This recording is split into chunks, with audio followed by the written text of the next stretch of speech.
is going to talk about unlocking the impact on power of impact across government, and their stand is, when you finish this presentation, is just out behind us to the right.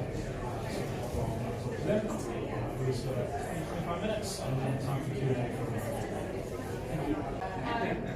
Tēnā koutou katoa, ko Louise Kapitoa, ko Ākina Foundation Kapamahi Niki Oho. Hi, I'm Louise, I'm the Chief Executive of the Ākina Foundation.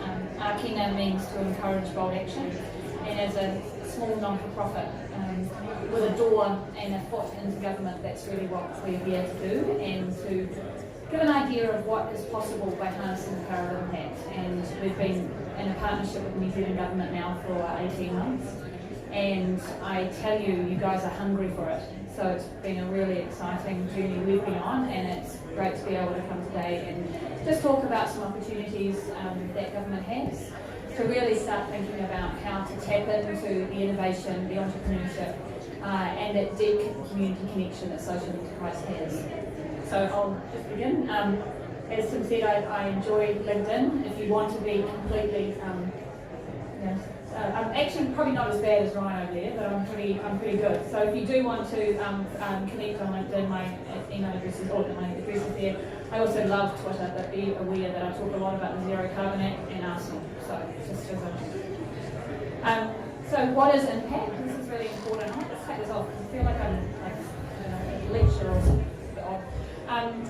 Impact has got lots of different meanings. Lots of people think it's can be multiple things. In our view, it's all around the positive change that occurs because of an activity. They need to understand whether that impact and the solution that they're delivering to deal with that social or environmental problem is a good one, because sometimes it might not be, so we help with that. But we also want them to understand how to articulate, how to converse about their impact, and really importantly, how to improve their impact. And often that can be a journey over many years for social enterprises, but it's really important that we walk alongside them, not only as Ākina, but all the organisations that are deeply connected to them. So whether it's government entities such as business.gov.nz, whether it's community enterprises that are already providing support to them, whether it's regional economic development agencies, wherever they may get their support, we want to make sure that there's a flavour of social enterprise within that.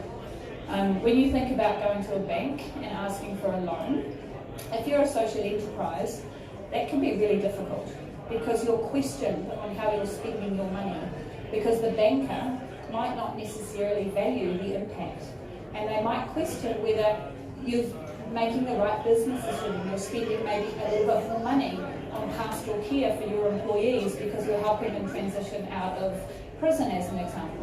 So what we need those organisations to be able to do is, in those circumstances, is be able to articulate their value of that impact and get whoever is supporting them, whether it's lawyers, accountants, bankers, whoever it might be, to actually think about the wider value that social enterprise is contributing to society or the environment. And that means a lot of capability building. The next piece that is important within that is that demonstration of impact, and we're doing a lot of work at the moment to link up to the Living Standards Framework, the Sustainable Development Goals, because these are all frameworks that people are starting to understand a little bit more. So if you're a social enterprise and you're delivering a service to government, talk about the broader outcomes that you're delivering. Link it directly to the Living Standards Framework and the 4 capitals, so that you start to talk in the same language. What you're able to do if you can demonstrate your impact is you can start to find out where you can improve it, which is really important. And so this is understanding the system in which your problem exists within. Is your solution the right solution for that? Are you the right organisation to deliver it? Which can sometimes be a really hard question for social enterprises. We spend a lot of time asking people, do you know somebody who has the problem you're trying to solve? When the answer is no, which is actually common, then we're like, okay, you need to find somebody who has that problem. Period poverty is the biggest one in this. Find somebody who experiences period poverty and ask them what they think the solution is, because it may be quite different to the solution that you think it should be. So those are all things that we try and build into that impact discussion with social enterprises. And those are hard questions, right?